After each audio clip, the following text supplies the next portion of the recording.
Did you know, for example, a half-hour session of lovemaking burns between 150 and 250 calories, which means every time I make love, I burn 3 calories. Oceanographers say killer whales are actually dolphins. Dolphins are actually gay sharks. And sharks are just bears that have been shaved and pushed into the sea. 40% of blokes have named their car. I call mine Jimmy. Right, let's get started.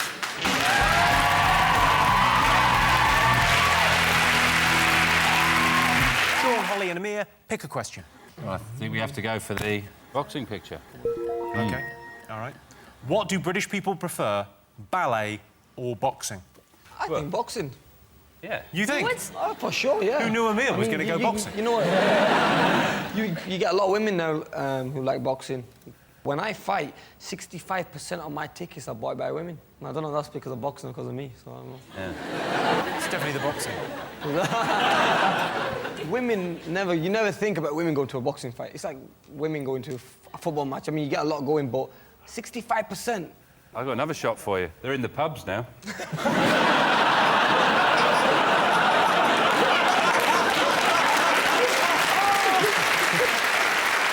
Where's it going to end, Sean? They're going to be driving. I went to the bloody laundrette the other day. There's a man doing the service washes. The world's gone mental. What I want to know about this question is, when you say ballet or boxing, is it to watch or to take part? Oh, to watch. I like boxing. I like watching boxing. I think they should make it a bit more entertaining, though, by having car horns in the gloves.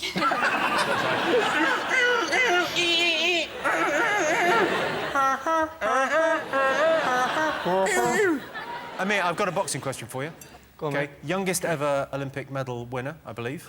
Yep. You got silver. Yep. Silver in boxing, that is second. There's only 2 of you in there. Just saying. I want to know when they stopped, because, like, in the boxing, they used to box like that. Like, 100 years ago, people used to box. You're giving your age away, man. I mean, it's changed now. It's changed. I'm not 100. That's the pictures. 50 years That's ago, how they used to 50 pose. They years didn't ago. used to go like that, did they? Have you not seen? Have you not time seen ago. the Sherlock Holmes films? They definitely did. They used to punch like that. They're not documentaries. That's not how Sherlock Holmes fought. Yes, it is. Hang on, Sherlock Holmes did not exist. They used to put them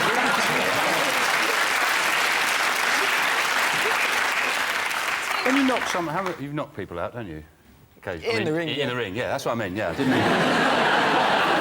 I wasn't asking you to do something for me. It must feel amazing, but also there must be a part of it when you knock someone out. You're thinking, brilliant, I'll finish work early. Yeah, they always say to me... Mate, I'm off. Yeah. So how quickly do you get home after the fight? Because that's a brilliant point, isn't it? If you knock him out and then you go, West Wing's on. It just depends. It depends what the fight is. Normally, I can be home within an hour. With going to the fight, having the fight and then coming back home, an hour. That would have made a terrible ending to Rocky, which is how soon he was back on his sofa watching the television. Yeah, I'm home, love. Yeah, saw it all out. Adrian! World champion. Adrian, can you make us a cup of tea? So what's the biggest audience you've fought in front of? About 35,000. Yeah. 35,000. Where was that? That was in Cardiff. And was that like...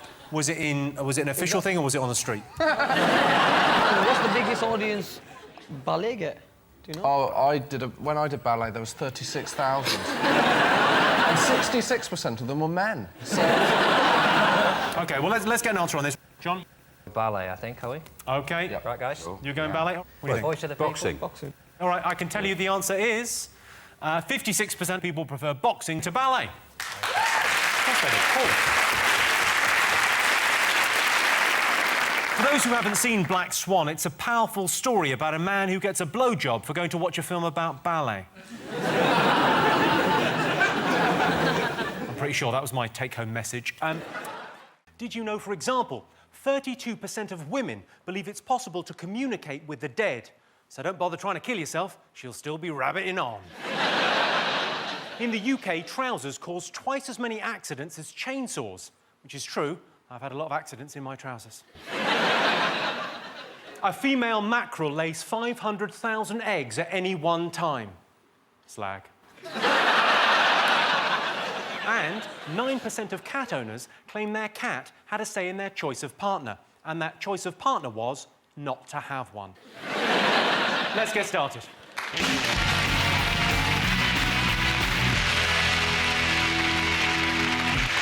Top household convenience drivers would like in their car. How about replacing the electric windows with sash windows? And having a window box on the bonnet. Yeah, it'd be nice, wouldn't it? Lots of Little nice flowers. flowers. Yeah, grow your own. Petunias. Yeah. You know, like using your mobiles illegal. What about a landline? That is thinking. An ejector seat like the one I've got in my bedroom. You've got an ejector seat in the bedroom. Yeah, I say it'll be very nice, but off you go. But I reckon a fridge. That's the right answer. That's basically what an ice cream van is, though. That is an ice cream van. But you're saying it. What am I saying? Yes, the top household convenience drivers would like in their car is a fridge. You can get a car with a fridge and a TV and a sink. It's called a caravan, and if you buy one, he'll blow it up. OK, next one. Biggest cause of anger in Britain. I tell you what winds me up. Oh, it makes me absolutely... You know when it's a windy day and it's raining and your umbrella ends up going like that? Ooh. Is it badly organised anger management classes? Biggest cause of anger in Britain. Is it the ratio of steak to kidney in most steak and kidney pies? Yeah. Very rarely do they get it right. You always go, oh, that's 2 kidneys. Or you go, where's the kidney? I didn't buy a steak pie. And then the wind picks up and your umbrella goes, you go, what a day! OK, so biggest cause of anger in Britain. Is it when you're in a supermarket and you've bought loads of shopping and the woman says, do you want some bags? And you're like, what? You know, I've got clown's trousers, I'll just whack it in my pocket. It's a very British thing. Queuing. People jumping the queue. Oh, I know. Correct. Oh, no, it's that. Yes, the biggest cause of anger in Britain is queue jumping. Here's a tip. If you're in the supermarket and there's a massive queue and you've only got a few items, get to the back, no one cares. Did you know, for example, 1 in 12 school children don't know who's on top of Nelson's column? The clue is in the name, Trevor Nelson. 32% of old people don't want to live. Tell you what, old people, you're in luck.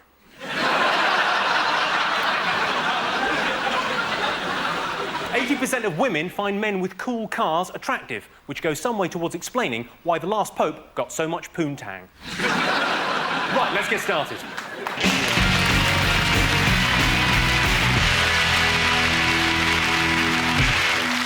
What are you talking about? That's the name of our first round. Sean.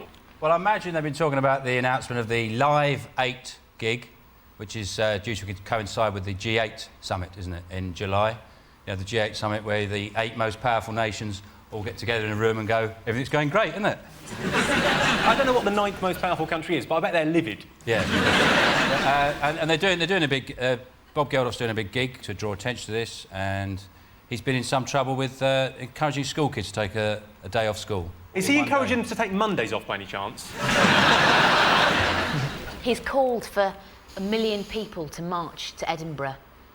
I mean, I think, you know, this is a country facing a massive obesity crisis. I mean, getting someone to march to their newsagents is impossible enough. But most of the kids who bunk off go, yeah, I'm going to Edinburgh, and they won't. They're going out to the park and try and get a bottle of cider, you know. Put the hooded tops up and throw scaffold tubes at hearses. That's what they do.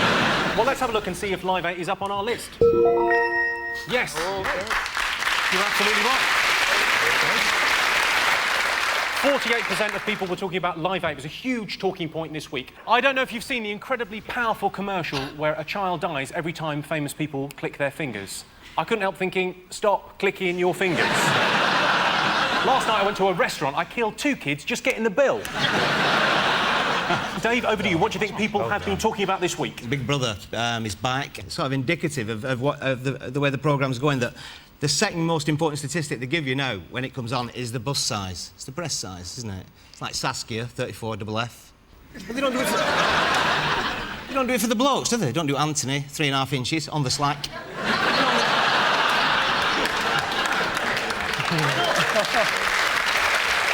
I haven't seen much of it because I've been quite busy this week counting my rice. But the bits I've seen, I mean, you were talking there about the amount of large-breasted ladies. I was watching under the sound down. It looked like Benny Hill made a rap video. It's fantastic. Well, let's have a look and see if Big Brother is on our list of the most talked about things this week. It is. Big Brother was always... Let's face it, Big Brother was always going to be in our top 5. They've introduced infrared cameras in the house. We're excited about the prospect of some nocturnal activity. Bill Oddie hopes to see a badger. Get fingers on buzzers. Buzz in if you think you know what the people have been talking about this week. Japanese soldiers thought World War II was still going on. They emerged somewhere. Oh, yes. I can tell you that was the 8th most talked about thing this week. 2 Japanese servicemen have emerged from the jungle and are said to be shocked that the war is over. They were even more shocked when Ant and Dec said, let's have a look at some of your funniest moments. 17% of British women are kept awake each night by what? 17% of British men. Richard Madeley. Yeah, they're there tossing and turning. Yeah. Is it ecstasy? I think it's a gentle but insistent prodding in their lower backs. Come on, it's quite an obvious one. The children. Is it snoring? You are absolutely 100% right. 17% of British women are kept awake by their partner snoring. If your partner does snore, one way you can deal with it is to gently roll them over. Do it 3 times, they're out the bed, problem solved. Did you know, for example, 31% of men say they have a bucket list of things to do before they die. Number 1, find out where that smoke's coming from. 12% of British people have a friend with benefits. I've got a friend with benefits. She's on benefits. And 27% of people believe in reincarnation. My uncle died and came back as a woman. I say died, he went to Thailand. Right, let's get started. The Labour Party held their annual conference in Liverpool this week. Ed Milliband has admitted to some of the mistakes the Labour Party made when Gordon Brown was leader. Mainly that they had Gordon Brown as leader. Fingers on buzzers. I think it's that footballer, Tevez. Am I saying his name right? Yeah? Yeah. What about the footballer Tevez? I really don't know anything about football, but I think he's You don't really need to say that twice. He's really expensive, and he refused to go on in some big match. And there was some sort of row, and you saw him being like, well, I'm not going on. Which I kind of liked, the kind of thought of like an obnoxious... Because I love an obnoxious pop star. You know, like... It's the sort of thing Axl Rose would do. Yeah, I love that, like, not going on yet. Axl Rose shouldn't have to go on because he's not a footballer, so... It's a good point, well made, Sarah. I can't argue with that. If you're on £200,000 a week and your boss says, you won't do half hour for us, would you? Yeah, exactly. You can't really go, no, I don't want to today. I'm not really asking. Can you go and definitely do... I don't see why he's still here. He's been in the country 4 years and he wants to leave. That's his big thing. He didn't want to play because I don't want to be in the country. I want to go home. I can't speak any English. He's been here 4 years. The only words he's got to learn is like kick, goal. Like the Spanish for goal is goal. The Spanish for football is football. Like, it's not like we're asking him to learn Sanskrit. He also said it was a miscommunication, didn't he? He said it because what he actually said was, OK, boss, where do you want to play? But because of his accent, it came out like, I fucking hate Man City. You can piss off, shove it out your arse, you piece of shit. But it's an accent thing. Yeah. It's just a dialect. Well, because it's from the Catalan What he actually region. said was, "Ke." Do we know why he didn't go up? Like, why he just refused? Was it just... Had he just realised that football's a bit shit? Okay, thanks, love. Just one, like, fucking yes. Finally, someone said it. If you look at Tevez, though, he's a very unfortunate-looking chap, isn't he? He does. He looks like Shrek's ugly mate, doesn't he? I refute that. Let's have a look. He's a great-looking guy. In fairness to him, that was a very sunny day. His flash is too strong. I like it. It's too strong. probably didn't go on, to be honest, because in that picture I can see he's already broken pretty much the rule of football. This is good, is he? I scored a goal! He's attention seeking, isn't he? Let's face it, if you're gonna go to a football match and sit on the subs bench, you're probably gonna go on, let's face it, you've got to do that. And then he just says no. He's obviously an attention seeker. You think he's an attention seeker? Yeah.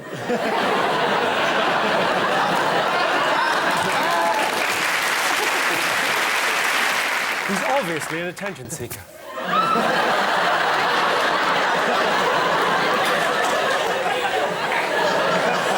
It's the most attention-seeking sort of thing I've ever bloody seen.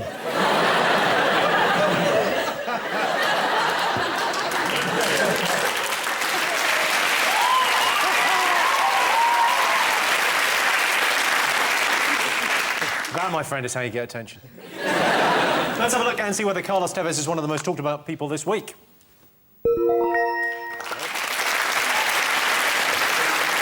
Yes, Carlos Tevez was told he'd never play for Man City again after refusing to go on as a sub. Carlos Tevez earns £250,000 a week. To put that in terms the layman will understand, fucking hell. Did you know, for example, 51% of people say they'll take their next holiday alone? My girlfriend will. She doesn't know yet, but she will. 1 in 6 British grandparents plan to spend all their savings before they die. So, kill them now. And 90% of people are happy in their own company. Right, let's get started.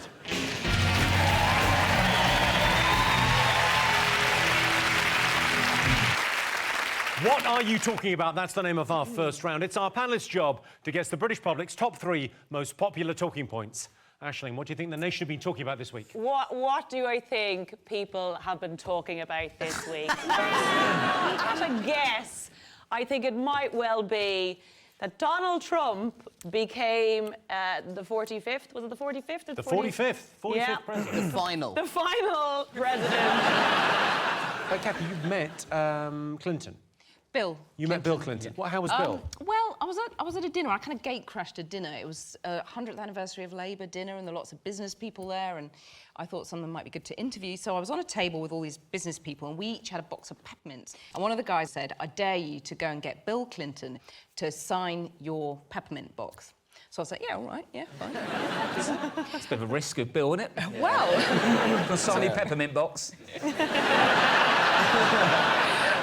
So I went over, there he was surrounded by men, and obviously seeing me at the back, he reached over, winked at me, pulled me towards him, and signed my peppermints.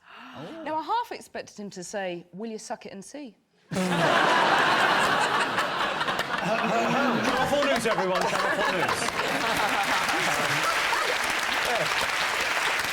I'm going to watch more news if that's the kind of stuff you say. Well, let's have a look and see whether the presidential election is up there. Yes, Donald Trump is the new president. I must say, as apprentice tasks go, Trump's really nailed this one. Hillary's currently sitting in a cafe, crying into a cup of tea, trying to work out who she's going to bring back into the boardroom. Did you know, for example, 30% of people would consider moving abroad after a holiday? I read about 2 girls who recently went on holiday to Peru, and they liked it so much they're staying for 6 to 8 years. 20% of travellers claim to be members of the Mile High Club. I once had a near miss on a flight to Thailand. Sorry, not near miss, pre-up transsexual. And 23% of Brits have never visited France, which means they've never experienced the thrill of sitting in a cafe on the Champs-Élysées and being put off their croissant by the sight of a woman's hairy armpits and the smell of dog shit. Right, let's get started.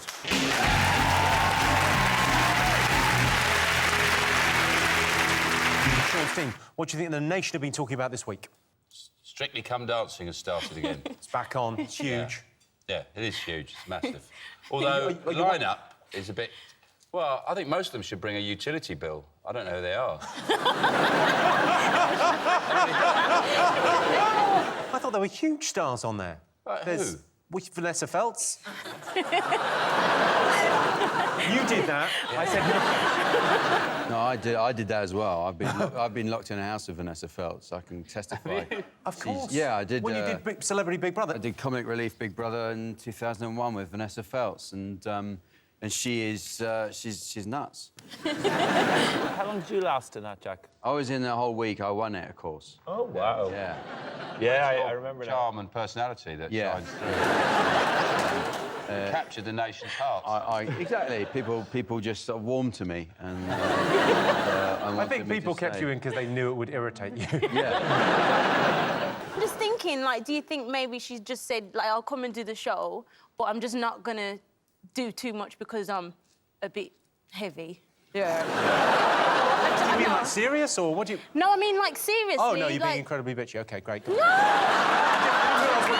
I didn't realise where you were going with this, but no, I'm with you. You can't go, no, you just called her fat. And No, you go, I didn't. No, I didn't used call her another fat. word. I didn't say... I didn't. Because I'm just saying she hasn't danced much, and to me, if you're going on a dancing show, you should dance. Sean, presumably you're pretty... I mean, you watch the show. Would you go on the show? Would you go on Strictly? well, you know, if my whole career fell apart in tatters, and I had really no option and a lot of tax bills to pay and the situation... No, I actually didn't mean that. Sometimes you get lucky. I mean, you only go on it if your career has reached a certain point. Basically, you have to throw yourselves up into the sort of, like, tides of popularity and hope you get washed up on a beach, not smashed to pieces on the rocks. Right, then, well, on that note, Jamelia, would you do it? Stop. What?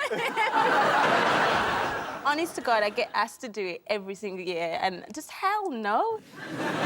It's one of the 2 biggest shows on TV, so, I mean, it's... Do you know the stupid amounts of money they offer you to do that show? I just wouldn't...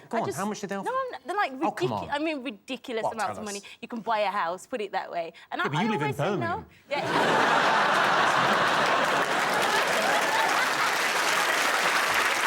Let's have a look and see if Strictly is up there.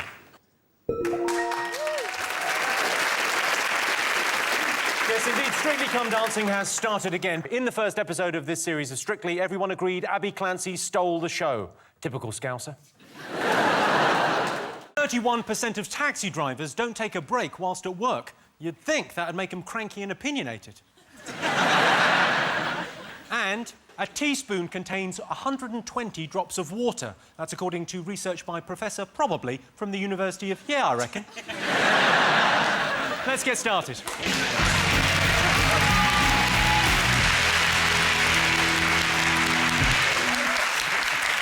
What are you talking about? That's the name of our first round. We've teamed up with a leading polling organisation and they've asked the British nation what stories they've been discussing this week. It's our panellists' job to guess the British public's top 5 most popular talking points. Jason's team, you're to guess first.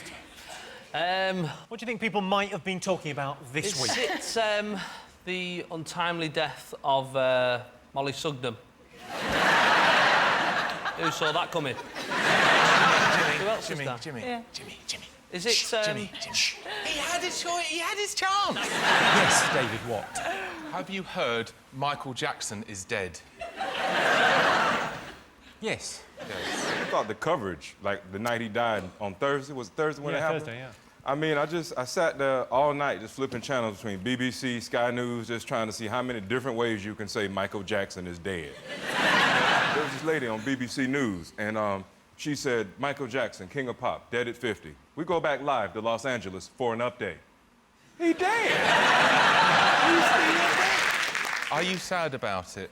For me, it's a little bit like when Diana died. I couldn't give a fuck.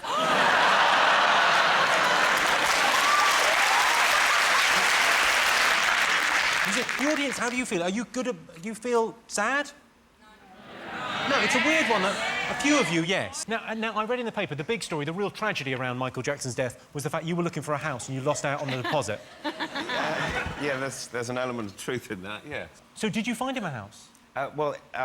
He was actually found 3 houses. And this is perhaps where I'm a little bit of a conspiracy theorist. Oh, yeah. Is he living in one? Because... just a little bit. He was due to sign he was due to choose one of the houses this week. So what was he looking for? Was it a flat? Fairground, isn't it? Has it got an ensuite? Has it got a waltzer? Well, what was he looking for? He needed what was essentially a stately home, but it needed to have all the mod cons of a gym and a cinema and a panic room and that sort of thing. But I think what's quite interesting is they were going to have a state funeral. People were going to go and see his coffin. What they're going to do instead of a state funeral, they're just going to dangle him out of a window for 30 seconds.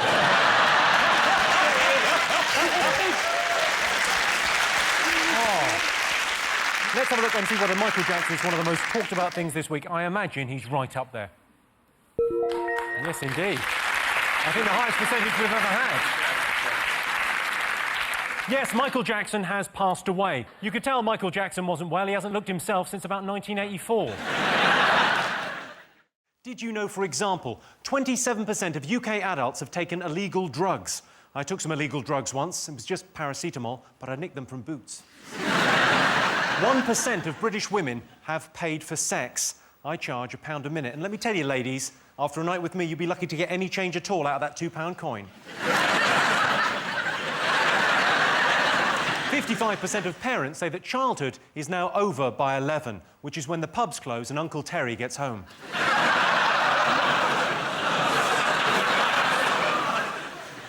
Oh, Uncle Terry.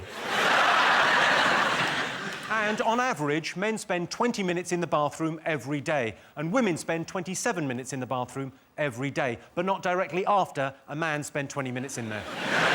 Right, let's get started.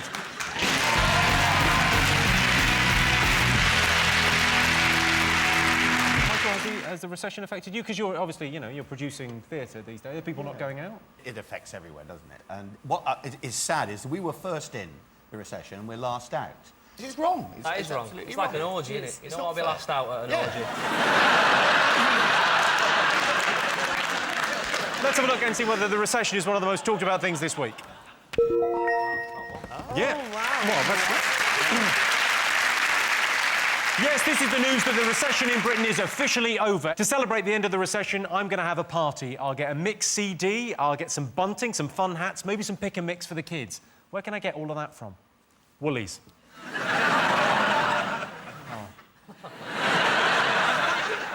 OK, Jason, Jodie and Michael, what else have the nation been talking about this week?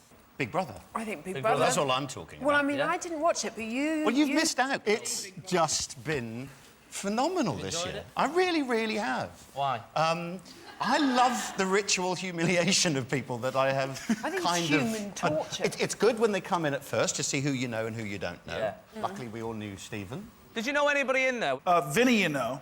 Vinny doesn't give you a choice about that. What was your best experience in there? There was this one particular time when Stephanie Beacham read the most erotic part of the Bible, which is the Song of Songs. Yes, the most erotic part of the Bible. Right.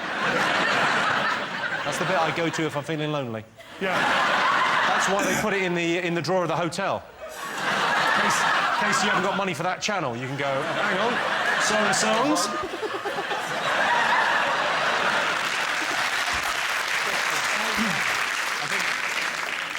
It was only a joke, but go on. It was only a joke. I have a feeling you're going to be saying that again sometime.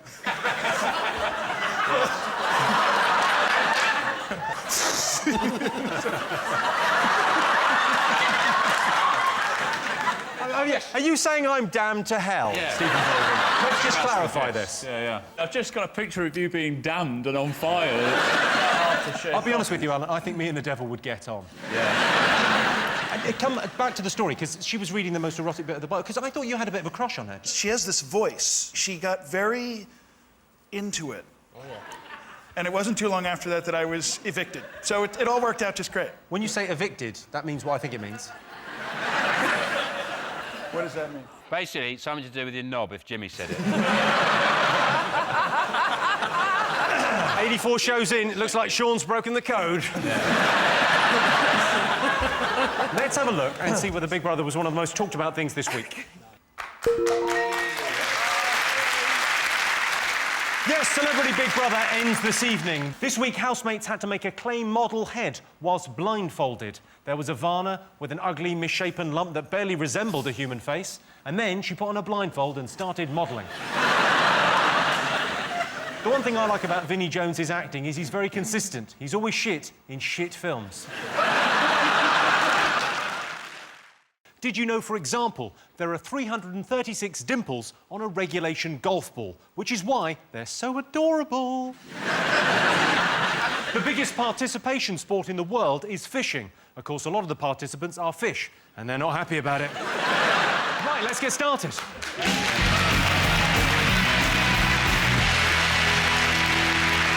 Sean, Johnny and Gabby, what else have the nation been talking about? We're going to go, I think, a slightly different route, shall we, Sean? Yes, go on, Gabby. You're our Well, sport, it's Gabby. coming up to the Winter Olympics in Vancouver, and Torvill and Dean, possibly the greatest Winter Olympic moment for Great Britain And ever. also strictly ice dance, whatever that crap is. That's got people interested in ice skating again. They've been showing a... They think about it. Yes. It's in their head. They're very lucky. Most ice skaters, you can be the best in the world at ice skating. There's no money in it. You could be the world champion, but in 6 months' time, you'll be going backwards at the NEC in a goofy costume like that guy. There's no money in it at all. And I don't understand why there's no sponsorship. You notice they never have sponsorship on their costumes. And I think it'd be good if they had it on their gusset. You know when they lift them up? And you lift it up, on the gusset it just said, like, Subway.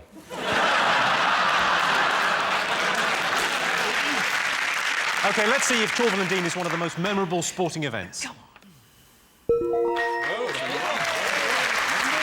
Yes, incredibly, Torvill and Dean is the nation's most memorable sporting event. It's surprising, but it was watched by 24 million people. I'm not knocking ice dancing. I just think if it's going to be Olympic sport, we should also include ballroom dancing, teabagging and bin finger. Fingers on buzzers, 2 more things to get.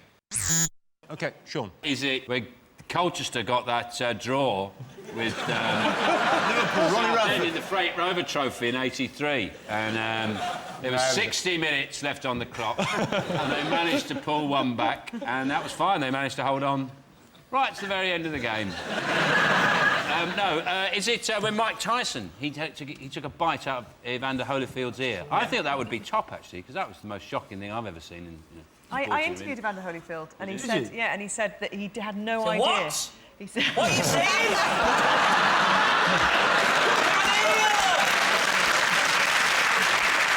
No, this one. He said he had no idea that he'd bitten his ear off. Somebody had to tell him. Don't just go over and say he's bitten So he your was ear. hitting him, he was going, "Ooh, he's got an ear in his mouth. This bloke's a nutter." Let's have a look and see whether Tyson Holyfield is one of the most memorable sporting moments. Yes, in 1997, Mike Tyson was disqualified after biting Evander Holyfield's ear. That bite was probably foreplay. I'm confident if the bell hadn't rung, he'd have bummed him. Did you know, for example, a survey recently revealed the average British worker spends 25 minutes on Facebook every day, and that figure rises to 4 hours if they answer the question honestly. 4 out of 10 workplace relationships result in marriage, and 6 in 10 result in a written warning about the incident in the stationery cupboard. And almost a third of men aged between 20 and 34 live at home with their parents, the most common reasons being cost, convenience, and if you're from Norfolk, sex on tap. Right, let's get started.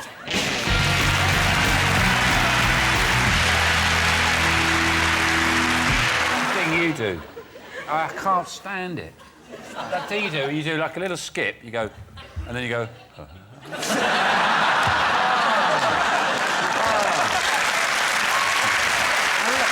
this. You go... You skip, you go... But Sean, you try it. If you walk from there to there, you've got to then turn round.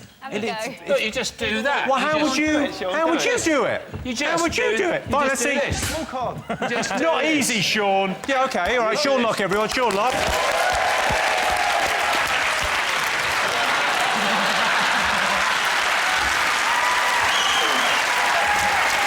You don't do this.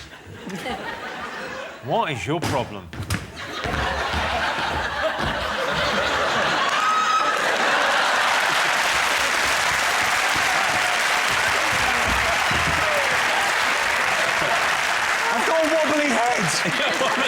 I've got a wobbly head. Apart from that, I think you're great. I think you're amazing, Jimmy. So, most annoying habit... Nose picking. That is the right answer. Nose picking, yeah. Yes, the most annoying habit is nose picking. I tell you, he was terrible at nose picking. Michael Jackson. He just could not make up his mind.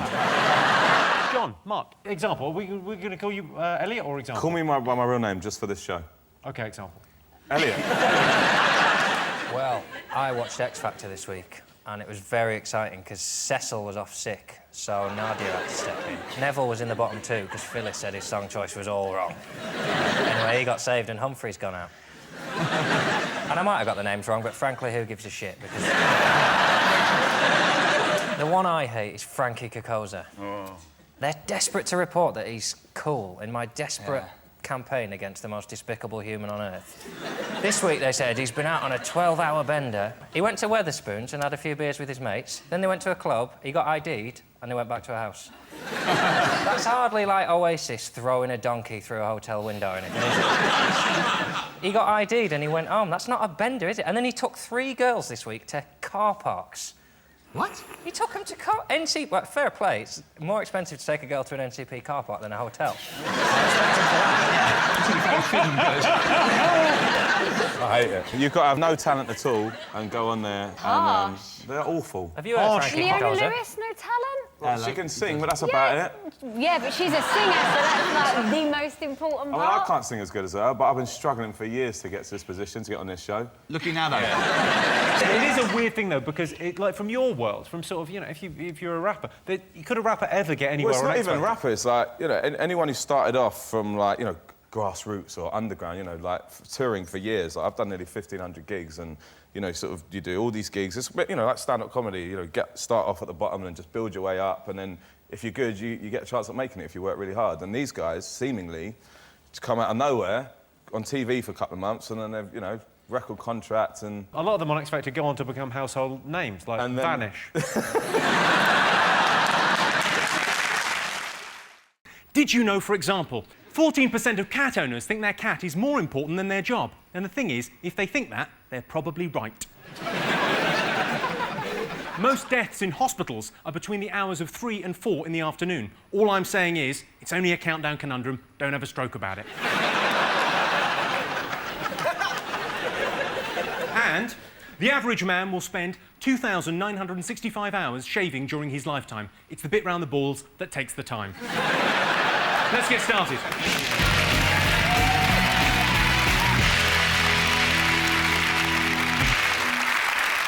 What are you talking about? That's the name of our first round. We've teamed up with a leading polling organisation and they've asked the British nation what stories they've been discussing this week. It's our panellists' job to guess the public's top 5 most popular talking points. Christian, Sean and Les, what have the nation been talking about this week?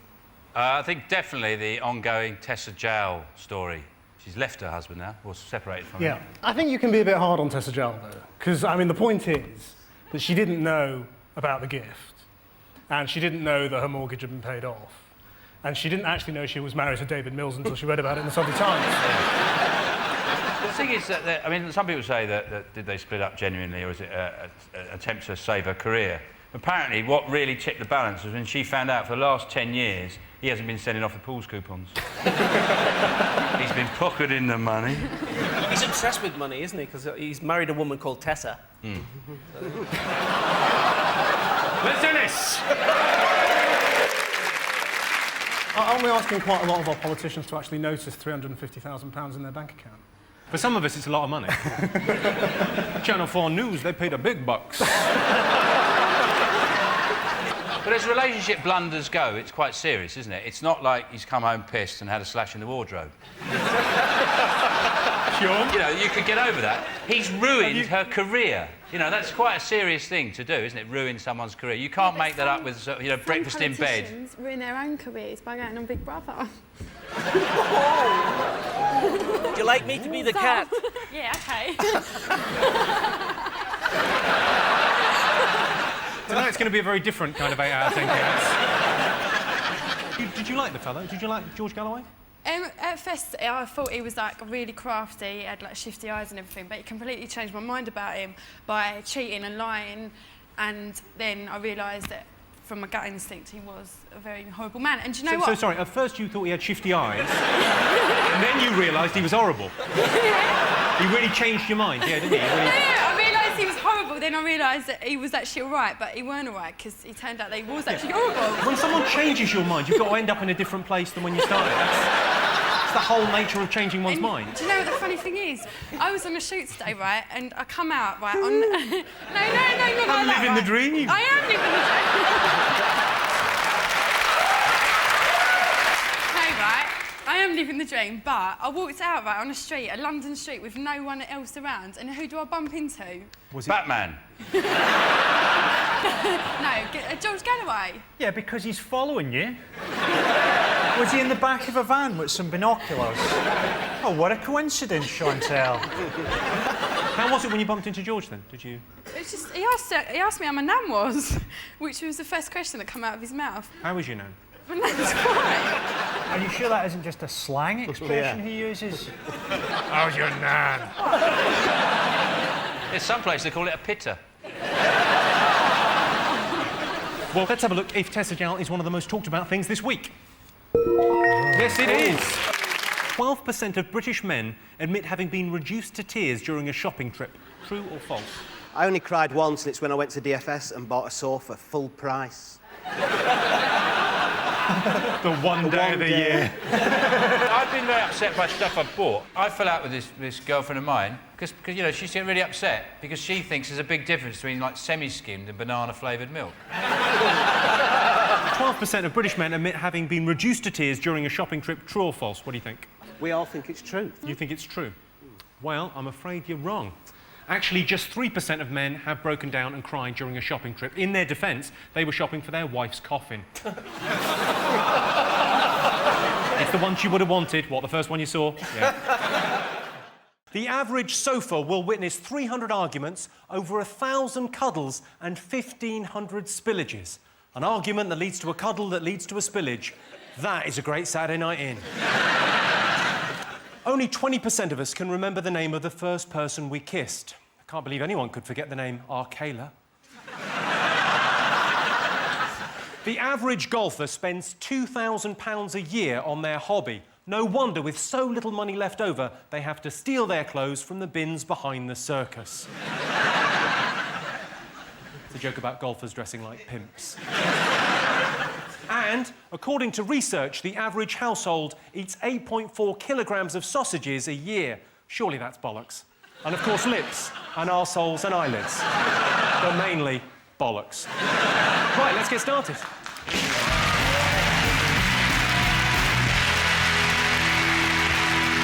Sean, Holly and Greg, what else have the nation been talking about this week? Is it Kraft? Kraft have bought Cadbury's, the big American cheese manufacturing company, have bought our English chocolate company. It's a sorry state of affairs. Pretty much every English business is now in foreign hands. Soon, there'll just be, like, fishermen's friends left. No one's going to buy that, are they? They're not going to mix the cheese and the chocolate together, though, are they? They're not going to... Oh, I hope so. It's not like a Cadbury's... I hope so. Cadbury's, like, cream cheese egg. Yeah. No. It tastes better, actually, to be honest. Pint and a half of Dairy Lee go into every bar. Whisper will definitely change, because they can't fucking whisper, can they, Americans? And they can't say curly-whirly, can they? Try saying curly-whirly in an American accent. Curly-whirly. Curly-whirly. I want a curly-whirly. It works. Curly-whirly. I love the curly-whirlies. Yeah. It works. I like it better now. Do you? I feel really stupid now. Yeah. No, but I tell you who's going to suffer the worst, the Oompa Loompas. They haven't got transferable skills. That's it. I've heard that Cadbury's have got their own town. Did you know that? Yeah. Yeah. Ah. Yeah. Apparently White Lightning Cider have got their own town. No houses, just a river of piss. I think White Lightning's town is Glasgow. Let's have a look and see whether Kraft's takeover of Cadbury's is one of the most talked about things this week. It is. Yes, this is the news that American company Kraft has completed its takeover of Cadbury's. This time next year, the workforce will be half the size, or as Kraft are calling it, fun size.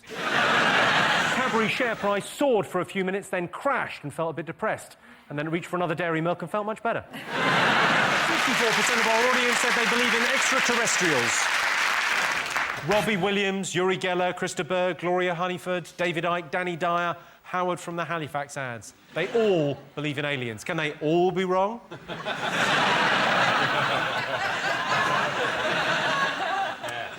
I don't believe in aliens, but then again, it's no surprise because I also don't believe in gnomes, fairies, trolls, orcs, goblins, Jesus, unicorns, dragons, mermaids, wizards, werewolves, or meerkats. 7% of drivers have gone to court over a speeding incident. It happened to me. I tried to explain, yes, I was speeding at one point, but to be fair, hitting those pensioners slowed me right down. 5% of people have worn the same pair of jeans for the last 10 years, and we call those people dads. And 43% of British women don't get enough sleep. Well, ladies, trust me, if you go to bed with me, you will. Right, let's get started.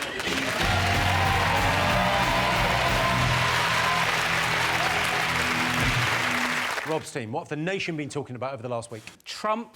Again? Yeah, you think? I think this is a glimpse into the next 4 years. Yes. Yeah, depressingly. Apparently he's calming down a bit. It's not as bad. I think that's the general vibe. He's stopped the ban on Muslim thing's not going to happen, and the wall's a little bit, you know, it's more fancy. But then you sort of go, oh, right, he's calmed down then. What has he done? Oh, just appointed a white supremacist as his right-hand man. Oh, good, thank God. I thought he was going to do something racist. I think the whole thing about the fence is going to be really funny, you know, because, you know, it was a wall at some point, and we already have some walls. You know, then it's going to be a fence in some parts, then it's going to be barbed wire at some parts, a dog at other parts, and just like a keep off the grass sign at the very end. I sort of think, though, like, he's saying he wants to keep Obamacare and still do the wall, but it's going to be expensive. Why doesn't he just build one really long hospital? And just put that on the border. You know he'd build it on the wrong side, though. Yeah. Oh, no! I can't believe how he's getting away with saying these things, like... It's just insane, some of the things that he says and what he says he's going to do. The thing is, he's like in his 70s. Like, my dad's in his 70s. I'd never let him run a country unless... unless my mum was with him all the time. She'd say, come on, Dave. Yeah, just talk to him, stop eating cakes and crack on with the job. It does feel like every time, when you look at what 2016 has given us, Donald Trump got elected, it feels like the world's at war, the refugee crisis is escalating, Mary Berry's off Bake Off Fred, they've changed the size of Toblerone's Fred. It feels like 2016, what have you got left for us? We've 1 month left. Will Postman Pat come out as a paedophile? The things his cat would have seen.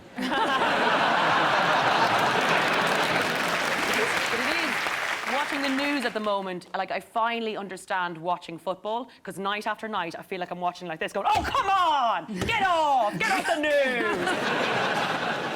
Sarah, what do you make of Donald Trump? I find that the right in America seem to be so contradictory. So on one hand, they're like very pro-life, and so that's very tricky in terms of women's reproductive rights. And then on the other side, they're talking about pro-gun laws and supporting that. And I feel like if we just called maybe fatal shootings very late-term abortions, we could solve it. Like, how can it be that, like, you are allowed to kill an intruder in your house but not evacuate one from your womb? Like, pick a team. It's one or the other. The 10th call he made was to Theresa May, and everyone's questioning that. And if we want his attention, we need a pussy he wants to grab. And I think we should pretend that Kelly Brook is Prime Minister. Not just to entice him, not let him near her. I'll kick his head in if he touches her, but just to, like, get him interested. Yeah. Are you saying that instead of phoning number 10, it should be some sort of chat line first? Just to kind of, hi. Yeah. Imagine, though, being Theresa May and being, like, her age and getting to the top of her game, and she's still, ladies, waiting for some jackass to call. Just called 10 other people. And eventually, at the end of the night, around 4 a.m., she gets this text from Donald Trump going, "Bae, you still up?" And she's like, why do I get myself in this situation? She definitely texted back, who dis? Like, she didn't know. Why was that a snub, though? She was the 10th. Do you know how hard it is to be a 10 in Donald Trump's book? Like, you have to be 50 years younger than she is already. Well, let's have a look and see if Donald Trump's one of the most talked about things. Of course. Yes, it's Donald Trump, president-elect. Foreign Secretary Boris Johnson said there was a lot to be positive about following Trump's victory. Yeah, especially if you're a big fan of sexual assault and racism. 40% of people regularly reward their pets with treats. Who's going to the vet for a lovely long sleep? Who's going to the vet for a lovely long sleep? 44% of Brits think that we should have a space programme. But Britain does have a space programme. Doctor Who. And 27% of men play games on their mobile whilst in bed with their partner. I'm guessing Angry Birds, especially when she wants to play Snake. Right, let's get started.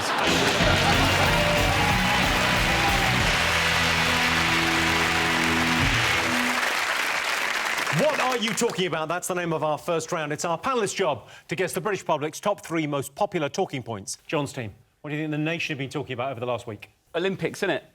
The winter ones? The winter ones, yeah. Yeah, if you like things sliding down a hill, you are in luck. It's a treat. I saw a sport where they ski for a bit, lie down, shoot, out of a gun, out of a backpack, put it back on and then ski off again. That's the opening of a Bond film you were watching. Well, that's what how's that a sport? And where'd you get the equipment? I've not seen any of that in JD Sports. We won a medal, and the commentators got excited, and 300 people complained because commentators were getting excited, which is Michael Owen's been flown out on a big money deal. Let's just calm this down a bit. The BBC spent all this money getting everyone out there and cameras and that, and then they realised we don't have any commentators for winter sports because we shit at all of them. Matthew Pinsent's out there. If there was ever a time when this country needed rowers back home...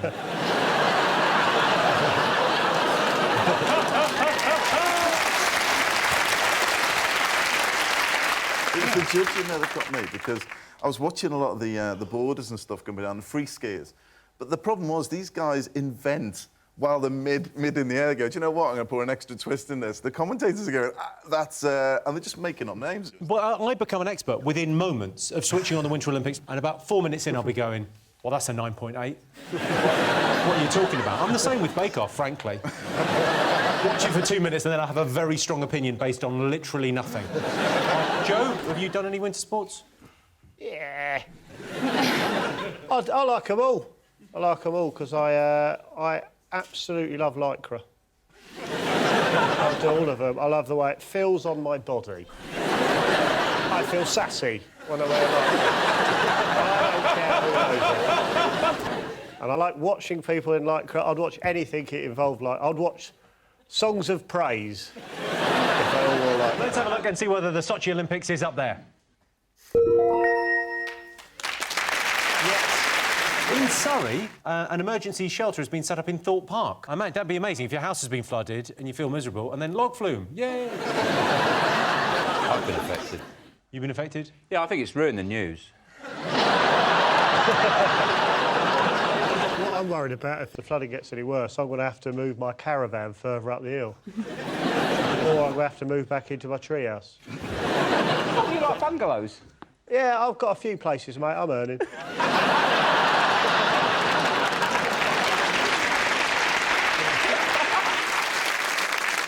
OK, let's have a look and see whether it's one of the most talked about things this week. Of course, the flooding. Yes, floods have been devastating parts of the UK. Eric Pickles was the first minister to apologise for the flooding. He filled his bath too high, and when he got in, Somerset flooded. Did you know, for example, 20% of Brits always reread an email before sending it? It's a good idea. Last week, I nearly sent an email saying, I is very interested in your penis enlargement system. I is. Cringe. 10% of Brits ignore medical symptoms, which is fine. Don't worry about those shooting pains in your chest. That's just your body's way of telling you you need another steak bake. And 48% of women believe stress makes them unattractive. What you've done there, ladies, is confuse the word stress with jeggings. Right, let's get started.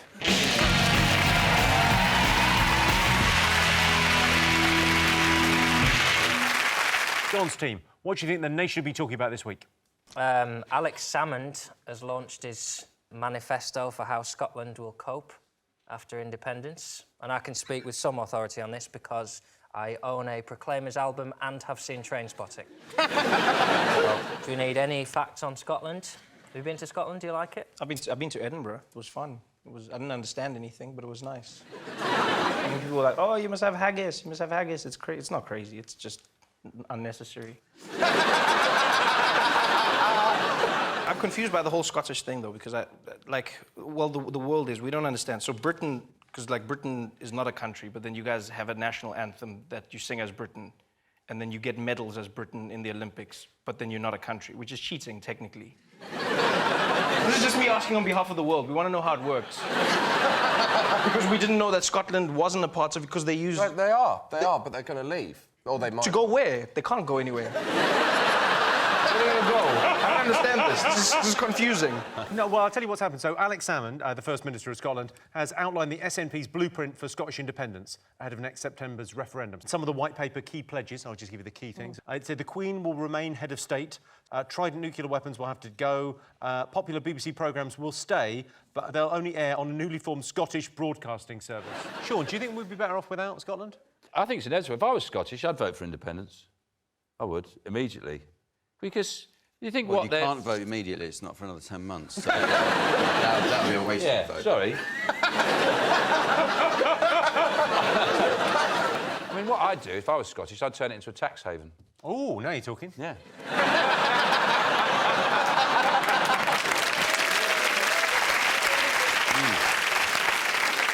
Not everyone in Scotland is for independence. Take a look at some Glasgow Rangers fans and what they think about it. Oh, it's on as a twat, as a twat. Oh, it's on as a twat, as a twat. Why is he a twat? Because he wants to break up the union, and he shags grannies. He's a granny shagger. Let's have a look and see if it's up there. Yes! Alex Salmond has unveiled the SNP's plans for Scottish independence. Following independence, the BBC would be replaced by the Scottish Broadcasting Service, leading to new Scottish programmes such as No Cash in the Attic, Doctor Who You Looking At, Dragon's Crack Den, Q Ockeye, and Skagpuss. Did you know 8% of millennials are offended by Christmas decorations? Snowflakes. But also baubles and tinsel. A third of Brits think Lapland is a fictional place. It's not. I've been, and as strip clubs go, it's actually all right. And 1 in 4 Brits don't think snogging is cheating if it's under the mistletoe. But if that mistletoe is part of a vajazzle, it's a different story. Right, let's get started.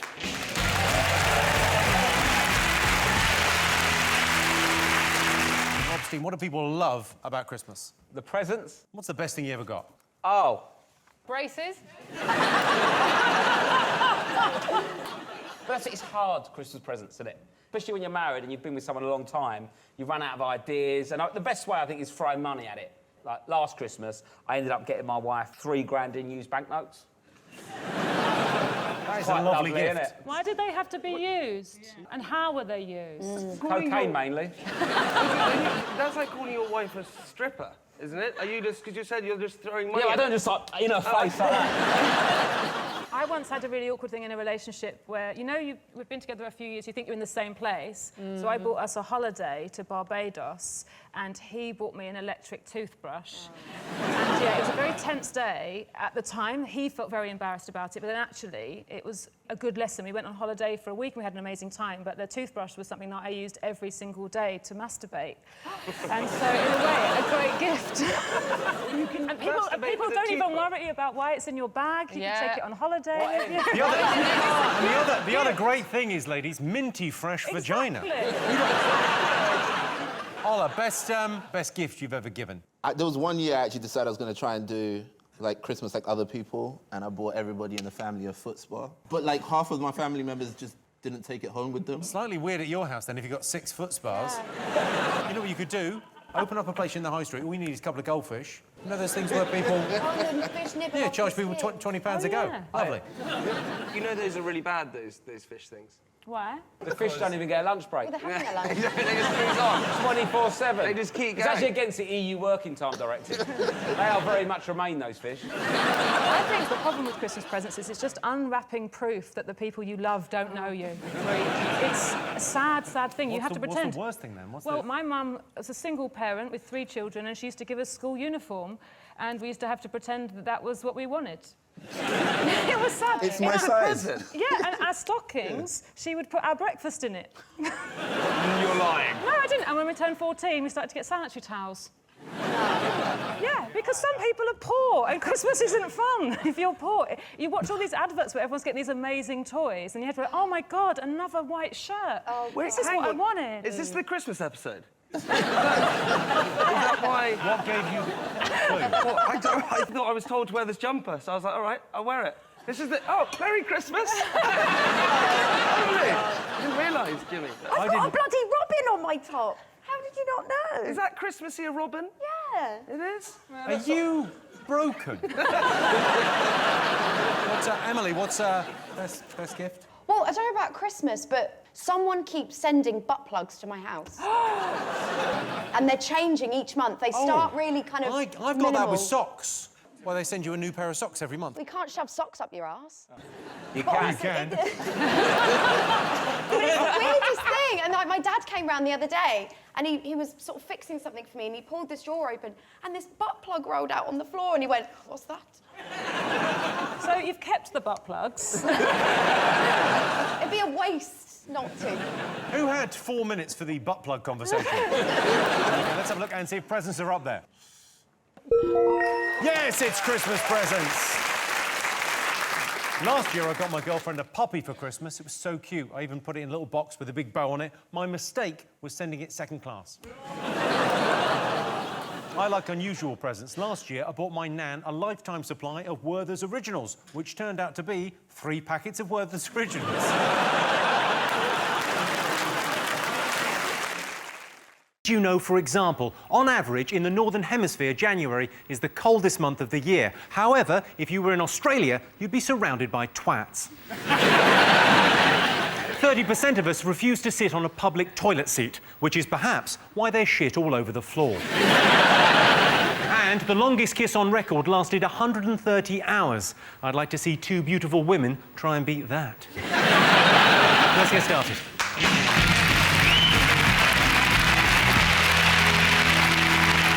Sean, your team to go first. I think people have been talking about the story about Starbucks, that they leave a tap running in every single Starbucks all throughout the world. And apparently it's that the Starbucks excuse, because obviously it's caused shock and horror as a waste, Starbucks excuse is that it's for hygiene reasons, because they put the spoons in it. So although it's not very hygienic, a tap running, isn't it? Because it attracts cats to sort of pour it. They love pouring the tap water, don't they? How ill can you get from a teaspoon? Anyway, I've got teaspoons in my house. They're disgusting. They look like they've passed through a Shire horse. I'm fine. Do you think there's a special hospital ward with people who can just blink one eyelid because they had a dirty teaspoon? I'll tell you how ill you can get. Have you seen Pete Doherty? Yeah. That's all from teaspoons. I had a friend in high school whose mother found out she was doing drugs, and she had antique spoons that she'd destroyed, and that was what she was more upset with than the fact that her daughter was doing heroin. That she ruined her antique spoons. Her daughter was doing heroin. She's gone, you've cooked up in the good spoons? You're a disgrace. Well, you can make a new daughter, but you'd have to buy a new spoon. You said that, Andy, like you'd make one in a lab. When you look at Zoltan, you think he might have made a kid in the lab. I don't know how you can waste water. We've got the same amount of water as we've ever had. We're mostly water. The problem is it's in the wrong place. It's in Starbucks rather than Africa. That's the problem. The only people wasting water are people going into space when it don't come back. That's the only people wasting water. Damn you, Aldrin! Did you know that Starbucks is an anagram of burst taps?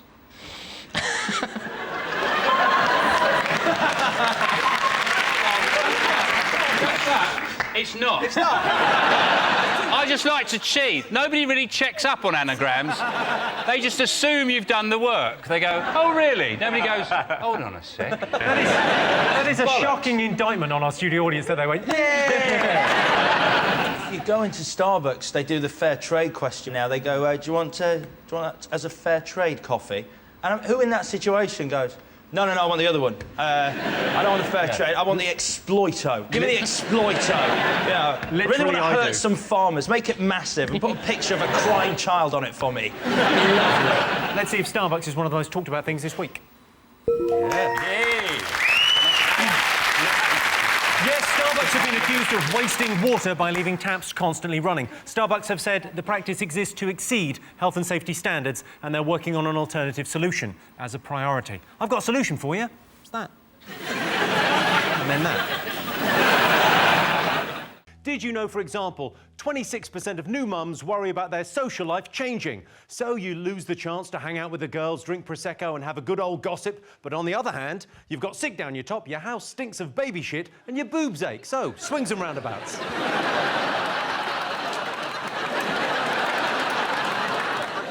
10,000 birds die each year crashing in windows. Hey, birds, get with it. Maybe it's time you got a Mac. That is a silly joke. And 17% of women want a partner who likes their cooking better than their mums. I'll admit my girlfriend's cooking is much better than my mum's, but when it comes to blowjobs... Right, let's get started.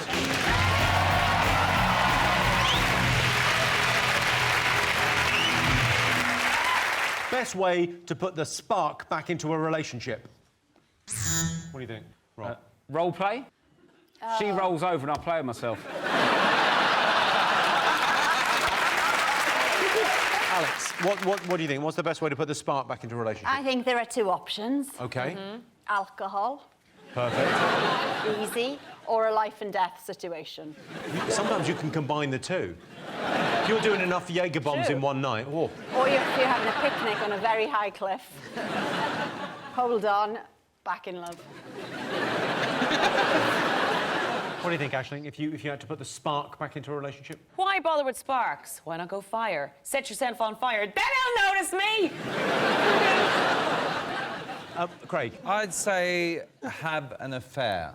You know, the breakup sex is brilliant. And then coming back to one another is brilliant. You really are the voice of Strictly. Have an affair, everyone. Well, they've all taken that advice, haven't they? See, I would never do Strictly. If I wanted to cheat on my husband, I would just do it and skip all the dance rehearsals. It's such a convenient excuse, isn't it? Like, oh, I was cursed. I didn't know what I was doing. I walked under a ladder and fell onto his cock. I didn't know what had happened. Have you had relationships that needed a little bit of a spark, and what did you do? Absolutely. My boyfriend's so cute, but it's kind of nerdy. He, like, wears a mouth guard every night to bed, and he sweats a lot. So I just, like, imagine he's a boxer. He has, like, little night terrors. I'm like, fight him, baby. So cute. I tell you what doesn't put a spark back into a relationship, if you've got kids, is when the baby's crying and you go, oh, have you tried giving it some milk? Don't tell me this. And she goes, oh, yeah, I'm just sitting here with a baby. I'm not fucking feeding for 3 hours. Oh, yeah, I didn't think to give it milk, did I? I'm just sitting here looking at crying at me. Your missus sounds charming. Oi, oi! Rob's home. Did you meet your wife in prison? Sitting here with a baby, not feeding it. Oi! This little bug's had nothing 3 days. OK, best way to put a spark back in a relationship. What do you think? Toys or... Sex toys. Number 10 is swinging. Oh, no. Oh, just going to the park's nice, isn't it? Yeah. Date night? Date night's number 2. It's more than a date night. A weekend away. Yeah, that's the right answer. Yeah. Yes, the best way to put a spa back into a relationship is a weekend away. I tried to be romantic by taking my girlfriend to a spa, but apparently she wasn't impressed, and it's not even a decent supermarket. 68% of men say that when it comes to women, they like to have something to hold on to, like her ankle when she tries to leave. Over 50% of Brits have never tasted English wine. You don't know what you're missing unless you've ever sucked lemon juice out of a cat's arse. And 24% of men think Simon Cowell is the best-dressed man in Britain. That's probably because he spends so much time in his massive closet. Right, let's get started.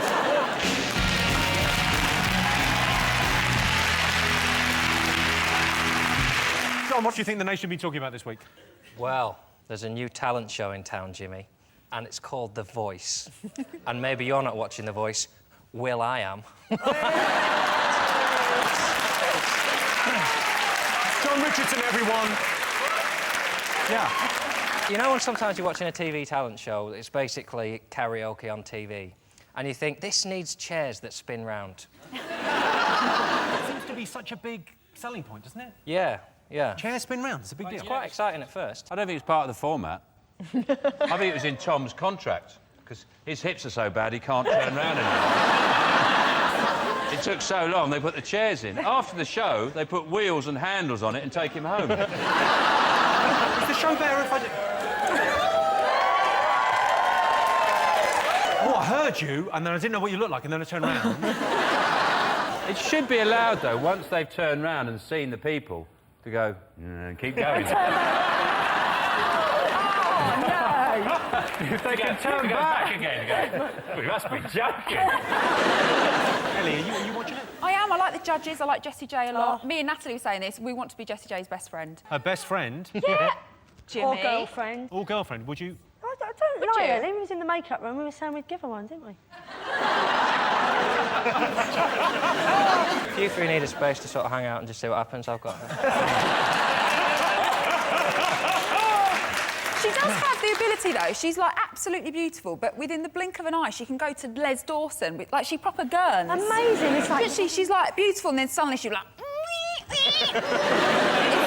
it's weird. Is it's her really hair weird. real? I think she's a big fan of wigs. Wicks. Get down to Wicks. You can see Tom in an old people's home just being wheeled around going, I knew Elvis, you know.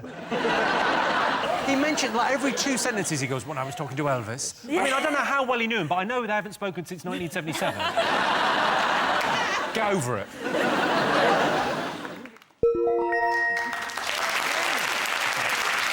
Johnston, what else do you think is on our top 3? There's the recession. We're back in recession.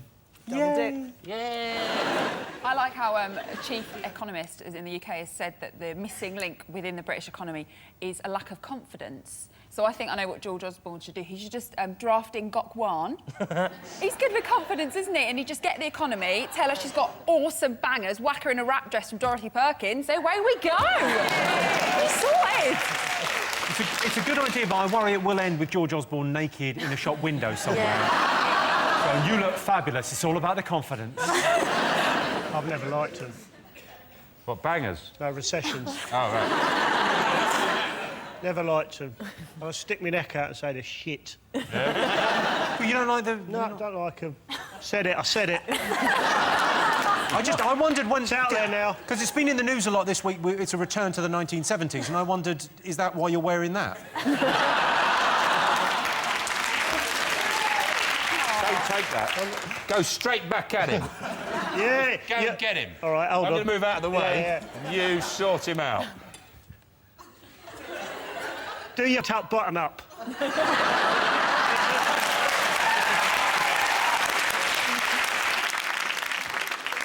Let's have a look and see if the recession is up there.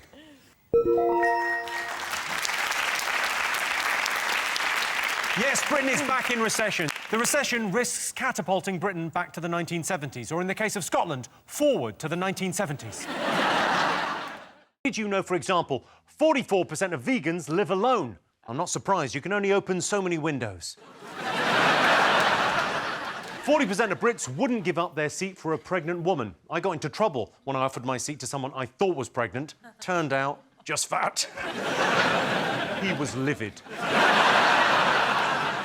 And 2% of Brits connect to the internet using a dongle. I almost broke my dongle using the internet. They completely overheated and started leaking. Turns out it was a virus. Right, let's get started.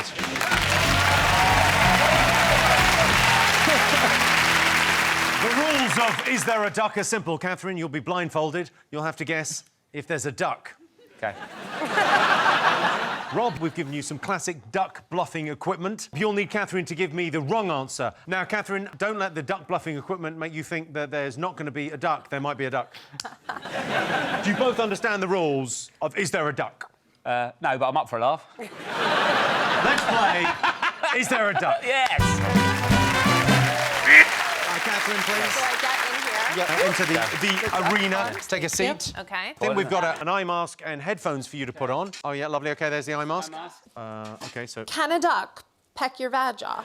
That is what we're going to find out. Those are noise-cancelling headphones, so you won't be able to hear. All right, OK. Right. So, Rob, go and either get the duck or don't get the duck. Catherine, can you hear me? Yes. Oh. Well, I'm not sure what the point of the fucking earphones is. Rob has gone to either get a duck or not get a duck. Audience, obviously, we're in on what's going on here, if there's a duck or not a duck, so you've got to just... Keep stum. Yeah. OK, so you've got the duck bluffing equipment to use. Yeah, I've got it. Rob, OK, so, Catherine, I mean, they didn't really do anything anyway, so is there a duck?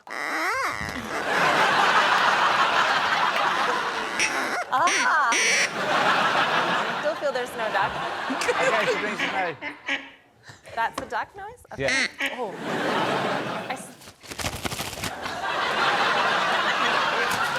I mean, that just sounds like London on any rainy day. I sort of feel like Rob's having a ducking breakdown. I like Weird that now, isn't duck. it? I'm not sure what we're doing anymore. Do you know what? Oh my God, Rob! What if it's not a duck, but something bigger? Like, what's bigger than a duck? A tiger. Goose? A tiger. It goes duck, goose, swan, doesn't it? Longer than neck, new bird. That's how it works. Duck's got a little neck, goose longer neck, swan biggest neck, then giraffe, but I don't think that's a bird. Oh, I tell you what, Attenborough goes, he's got the job. Right. I put it to you, is there a duck? I mean, a duck has not interacted with me, but I feel that there must be one. Otherwise, you two guys are just tying up women and then being like, is there a duck? And then they agree to, like, come into your weird fucking sex game. Don't hate the player, hate the day. OK, Catherine, so is there a duck? Final answer, please. Yeah, I think that this is a weird game between you two about power, and I don't think there was ever a duck. OK, blindfold off. Duck! Well done, Rob. You call Catherine, you get a bonus point for your team. So at the end of that round, it's 3 points for Rob's team, 1 point for Catherine's team. We're off to get some pancakes and hosting sauce. See you after the break. Did you know, for example, 1 in 4 people think that using an electric toothbrush is lazy? Yeah, what's wrong with traditional foreplay? 62% of Scots spend more than 30 minutes on the phone every day. Hello, it's me again. I'm having another heart attack.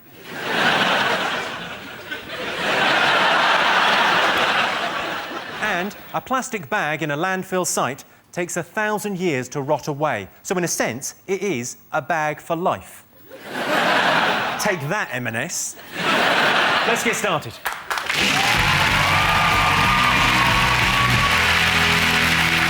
Jason, Matt, Frankie, what other nation are we talking about this week? Wimbledon. Oh, they're all there. Hewitt is there, Federer, Murray, the Williams brothers are there. So they're all pretty good. Tim Edman is doing the commentary for the old Beeb, and it's going to be weird for him staying the full 2 weeks, I think. Do you think halfway through the commentary he's not doing so well, someone just goes, "Come on, Tim!" Do you watch the Wimbledon? Yeah, I watched Andy Murray beat the French guy. I'm quite surprised he beat him and the French guy didn't just surrender after a couple of sets. Nice. There's a new word, isn't it? Because it's henmania, and now they've got andymonium.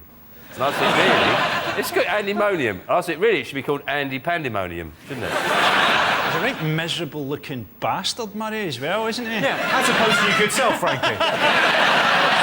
Not a 21-year-old millionaire who looks like if they let him near the umpire's chair, he'd hang himself off it. It's so boring, tennis, that the slightest thing, the crowd go mental, like it's the most hilarious, shocking thing they've ever seen. Federer's opponent sat next to him. Did you see that bit? The crowd reacted like he'd picked up a ball boy, swung him round by the ankles and thrown him into the crowd. Why do they throw the sweaty... It's horrible. They throw their sweaty headbands into the... It's horrible. We're in here for about 3 hours, sweaty... Like... Imagine if Vanessa at the end just got her knickers off and went, go on!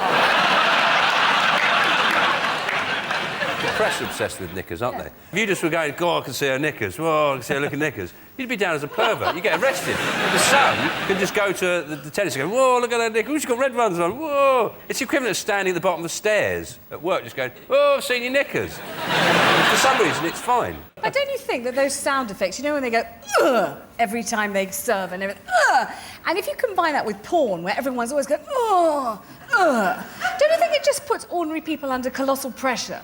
Because, like, very often you're being shagged and you don't want to make any noise, you just want to go, oh.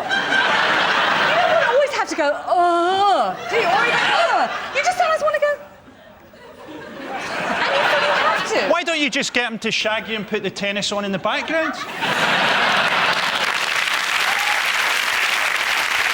Well, let's see how many people are talking about Wimbledon this week.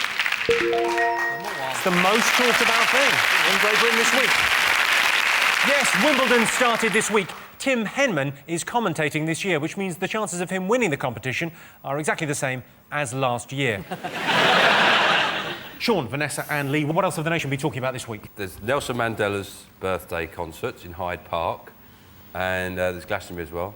Then everyone's worried about Amy Winehouse. Oh, will she be well enough to make it? Her dad, Mitch, says she's got emphysema, which I think, at 24, that must be some kind of record.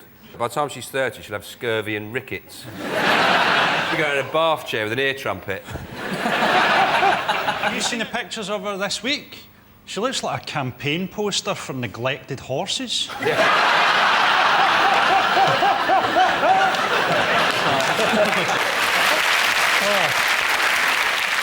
The thing they used to do at Glastonbury is they always had... They're a bit ironic, so they'd have someone like Tom Jones on or Shirley Bassey.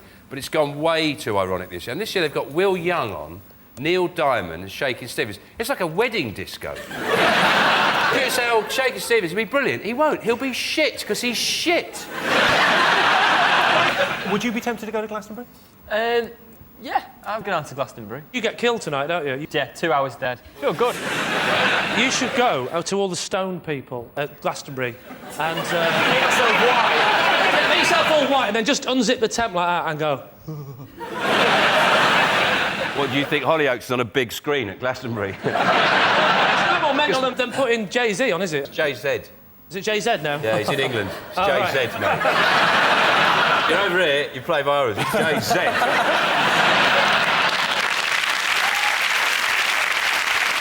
I did a Reading festival, and all the tents are really close. You can hear the bands. They're not that far away. There was a band on stage when I was on, right, and there was like a sort of thrash metal punk band, and their finale was the lead singer has a shit onto a towel, Oh, no. then gets the towel and swings it round, and then throws it into the crowd. What, he's nicked your act? It'd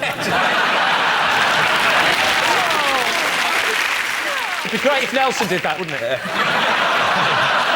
You were not expecting that. Come on, it's a party! I'm 90! OK, well, let's see if the big concert weekend is one of the most talked about things this week.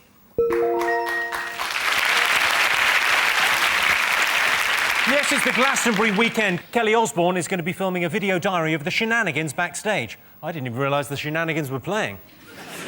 Did you know, for example, 50% of people say they feel they're not living life to the full? Come on, how can you say that? You're sitting on your own, watching E4 in your pants, eating a yoghurt. It's pretty full on. Tinder has 10 million active daily users. Oh, yeah, it's got users, all right. You could have called me, Carlos. You could have called. And 64% of teenagers think they have it harder than their parents. Well, I'd like to say to those teenagers, they're wrong. No one has ever had it harder than your mum. Right, let's get started.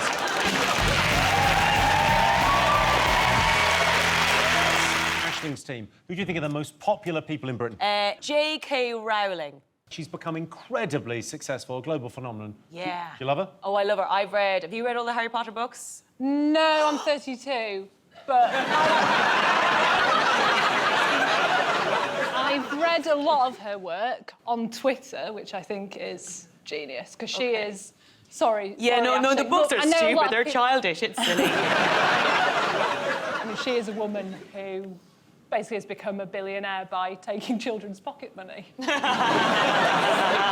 She's a genius in my book. Did you see recently, speaking of Twitter, she's had this big Twitter spat with Joanna Trollope, which is actually really hard when someone's called a trollop already to work out what to call them. But, I love the idea of authors having feuds that she's driving by Joanna Trollope's house in her Beamer going, "What's up, Joanna Trollope?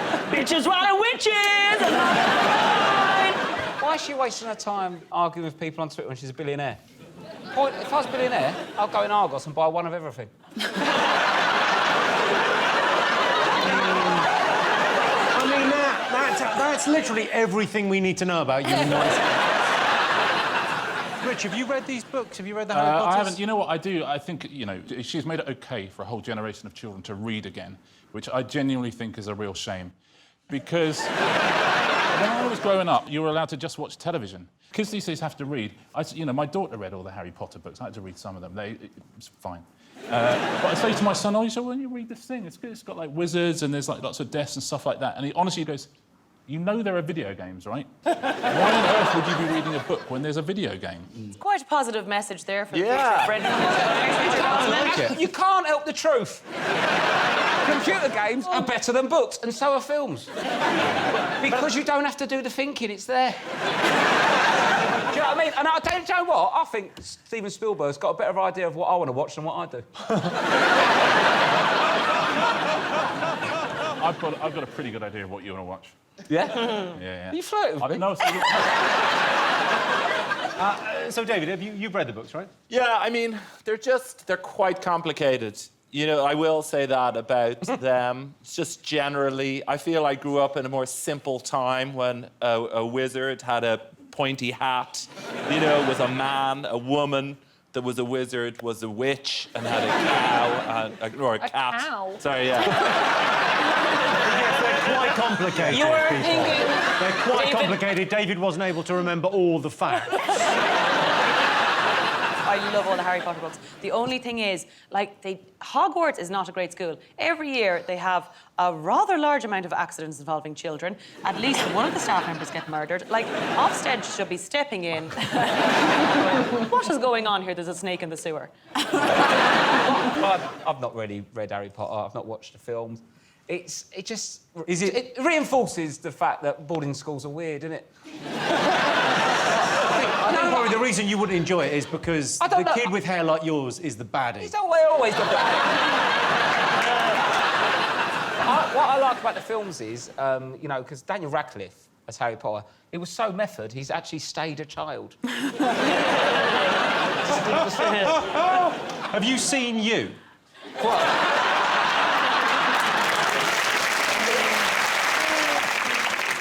Shall we have a look at... obviously, J.K. Rowling has legions of fans. This may be her biggest fan.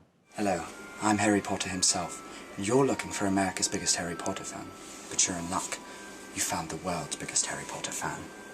In 2006... Watch it, steady on. In 2006, I went and saw J.K. Rowling in New York City. Where she sang this. And this, which is now one of 4 tattoos on my body, with plans for more. What fun fact, that is the man that kills J.K. Rowling. If he ever has sex, he's going to shout out Expelliarmus, isn't he? I don't think he needs to worry about that. Okay, well, let's have a look and see if J.K. Rowling is up there. Yes, it's J.K. Rowling. J.K. Rowling was once unemployed and living on state benefits, but now she's richer than the Queen, who ironically is unemployed and living on state benefits. Did you know, for example, 3% of people have answered their mobile phone while making love? Sorry, can't talk now, just going into a tunnel. 50% of the British population are dieting at any one time. Sadly, not lunchtime. And, according to estimates, Google's index contains as many as 25 billion web pages. I don't want to worry anyone, but I've just pressed print all. Let's get started.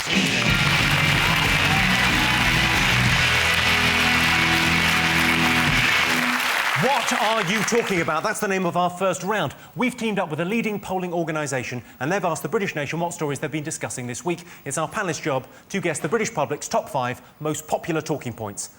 Sean, Claudia, Phil, what have the nation been talking about this week? Wimbledon. Everyone's been talking about Wimbledon. They all got excited about that little boy Murray. He was doing well.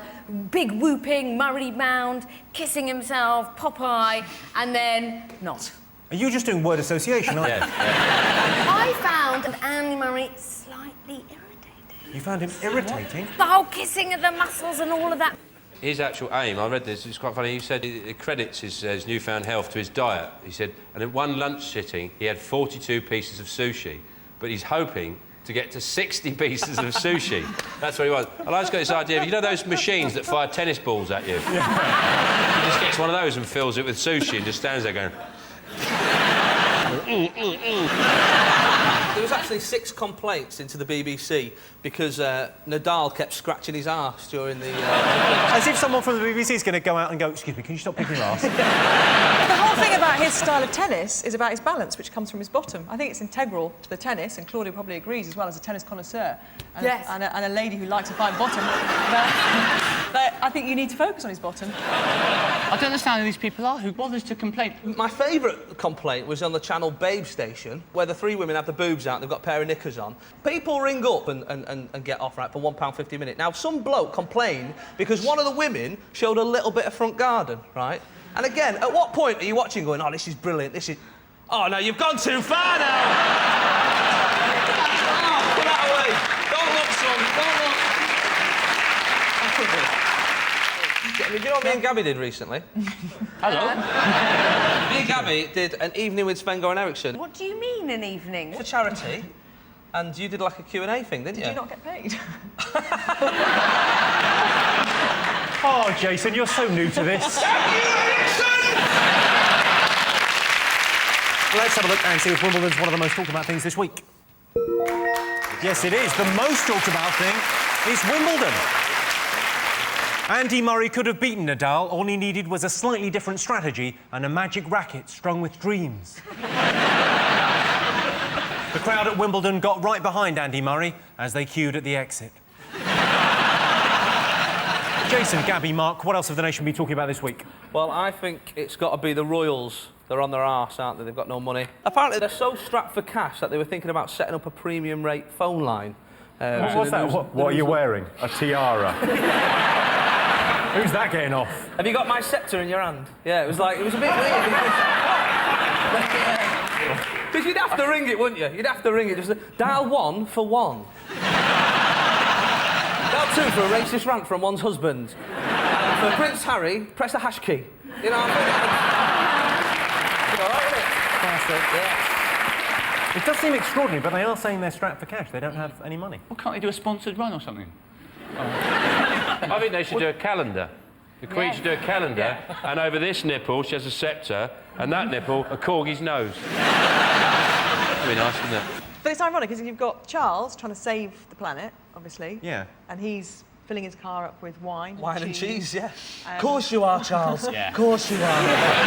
Filling his car up with cheese. The bloke has finally gone mental. He talked for plants for years. We let it go. We let it go. He swapped Diana for Camilla. We let it go, right? He's gone too far this time. By swap Diana for Camilla, you mean his wife tragically died? OK, well, let's have a look and see whether the Royals' finances is one of the most talked about things this week.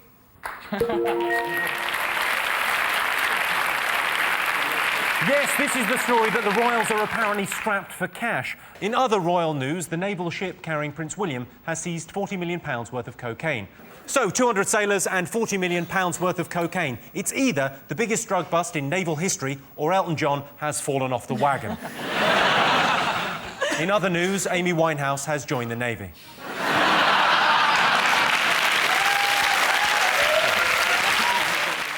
Did you know, for example, 54% of blokes would tell a friend if they smelt bad? Sorry, mate, but I need to tell you something. I smell bad. 23% of women over 60 have had a one-night stand, and 40% have one nightstand. Because their husband is dead. Not my fault, I didn't kill him. And in Britain, the highest concentration of ghost sightings is in Derby. Pale, shambling figures with soulless dead eyes and scary faces. The people of Derby see an awful lot of ghosts. Right, let's get started.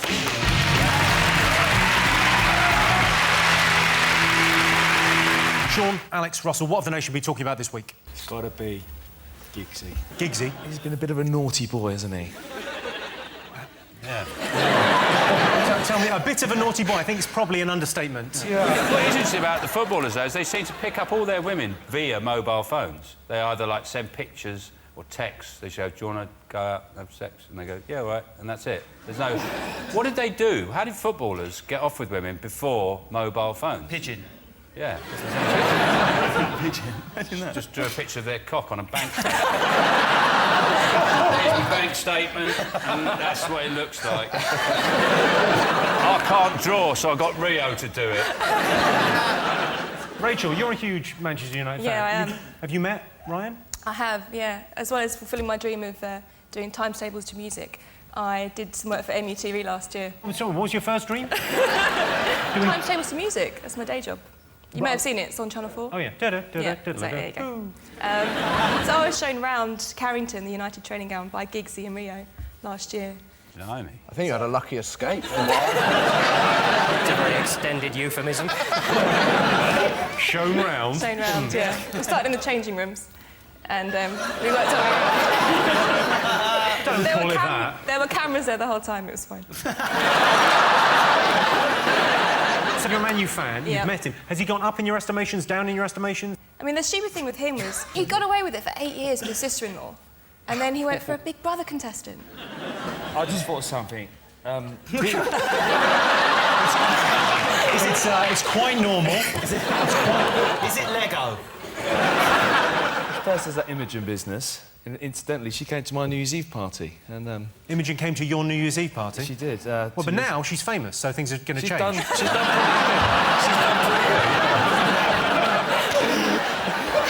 good. She's now in a different league. You know, you have to sign these NDAs and these, what's the thing they're going... Non-disclosure agreements? Yeah, everyone had to sign these. To come to your party? Correct, yes. You're having a laugh, aren't you? Yeah. Seriously, that wasn't my suggestion. Because somebody else's I remember... Do you remember that girl, I forget her name, that you were dating? Yeah, yeah. Remember the only reason you're famous, that girl? Don't be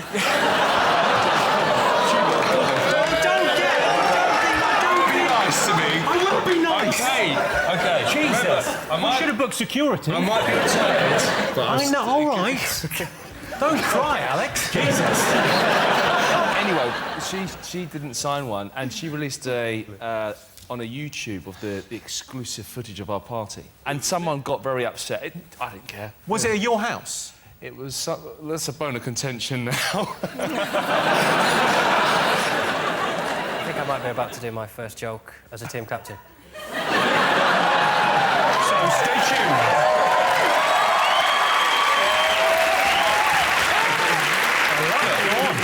John, don't want to put the pressure on you, but make sure it's good. I mean, you can judge. You can judge. Yeah. Close up on Sean as I deliver the gag. I wasn't at the party, of course, because most comedians do gigs on New Year's Eve.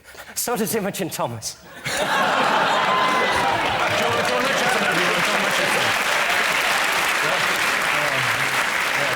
So, Alex, so you've met Imogen and you liked her, but she sort of socially, she was selling her story. She was trying to get ahead. That sounds like a great party. You've got to actually sign something to come in. If you've got to sign something to get in there, surely you want to get in there. It makes it more exclusive. I don't know. No, it makes me think they're all wankers in there.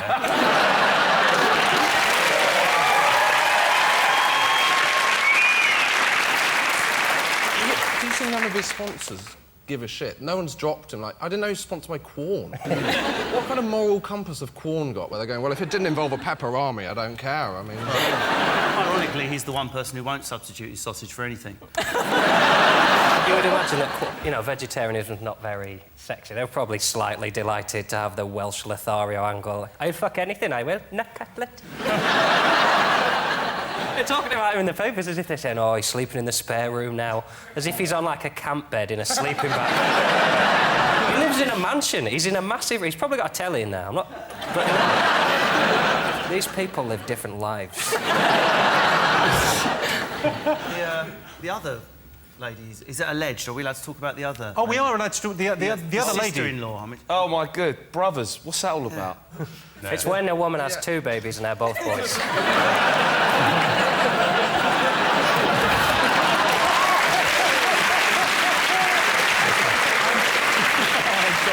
Shall we have a look and see whether Ryan Giggs is one of the most talked about things this week?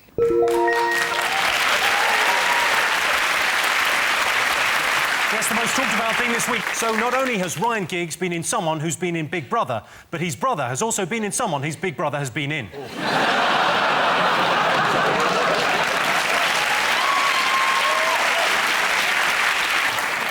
Ryan Giggs' mum, Lynn, is going to talk to Ryan alone about his affair with his brother's wife. If you're watching, Lynn, our advice, don't wear anything too sexy.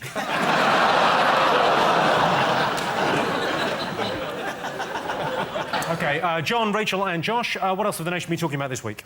Well, we stay on this theme of feuding brothers and the Milliband. Although feuding's just a bit... It's too strong a word for such tedious men. But apparently they don't get on since... Since the leadership. David found out on TV that Ed was standing against him in the leadership election. I had a friend who found out via Facebook that his girlfriend was pregnant. Do you want to know how? She tagged him in the scan.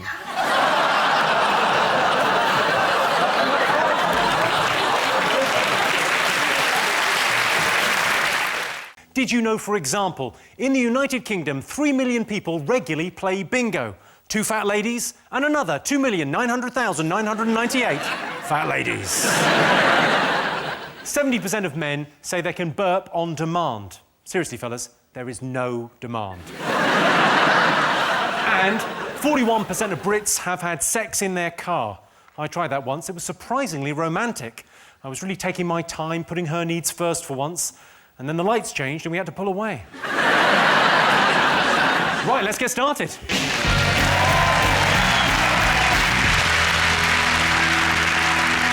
John, Nick, Peter, your turn first. What do you like the look of? Silly not to the picture of me, I think. Bottom left-hand corner. Oh, yeah, looking very manly. OK, so we asked our studio audience, what's the best way to impress a woman?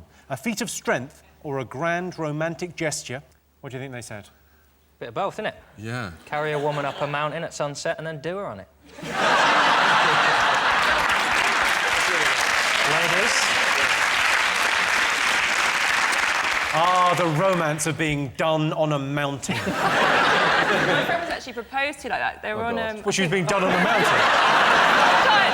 I think he said, oh, Laura, I've got something to ask you. And she said, no, Dave, not here.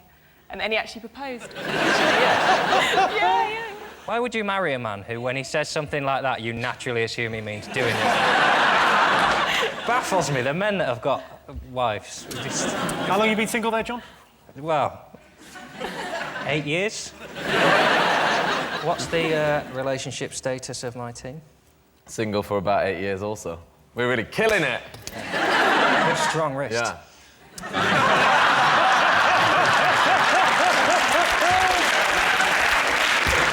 I'm in a relationship, practically married for 8 years.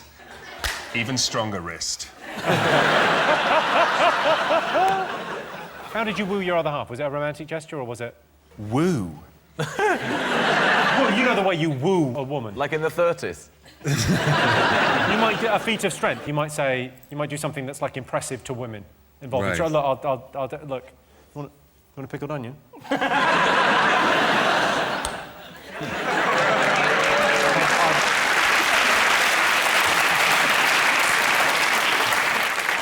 Give those to Sean. Give them to me. There you go. You can, you know. But that's the traditional way to impress a woman. Is that it's a feat of strength. It's like a. It's like. Just open it. It's just been opened, Sean. Yeah, it's a trick, isn't it? No, it hasn't. I can't open it. Give them to Daniel. He'll do it. It's glued up. You've glued it up. I haven't. You have. Why would I do that? It's easy. Just twist it. You just twist. twist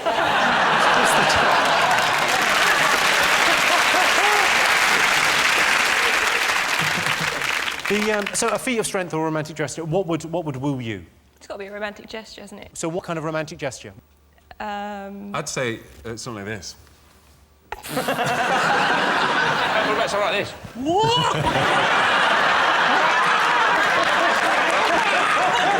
Sort of like mating, kind of. Is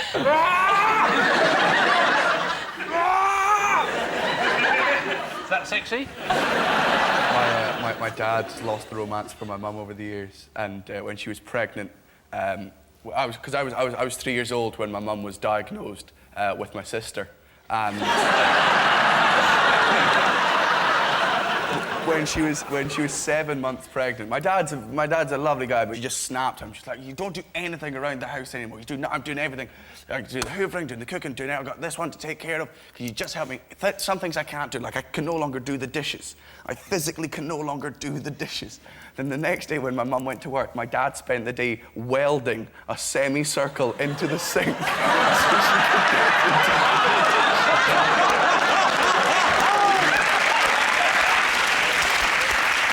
So I need an answer on this, John. What do you think? People will say romance, won't they? I reckon. I think romance. What would you go with? It's got to be romance. Yeah, romance. OK, I can tell you, we asked our studio audience what was the best way to impress a woman, and they said the best way was a romantic gesture. My ex-girlfriend was quite a big girl, so often I'd combine a feat of strength with a romantic gesture by letting her go on top. And the winner is the name of our final round. Here's your question. Most inappropriate thing to do at a funeral? Sing Happy Birthday. Nick, have you done anything bad at a funeral? No, I've never done anything bad at a funeral. I don't think anyone has, have they? I've done some quite bad things at funerals. Like what? Widows.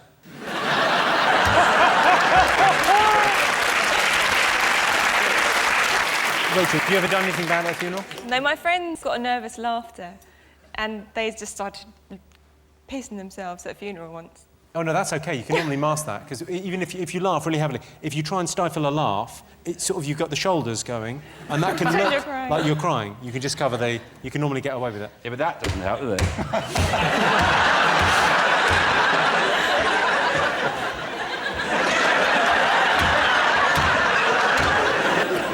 Is it to tiptoe around and say, shh, don't wake him? I think it'd be very poor taste to hire a photographer like they do at weddings. And can we have the widow near the coffin, please? We'll just come in there. We'll just throw the family. Who's going to catch the wreath?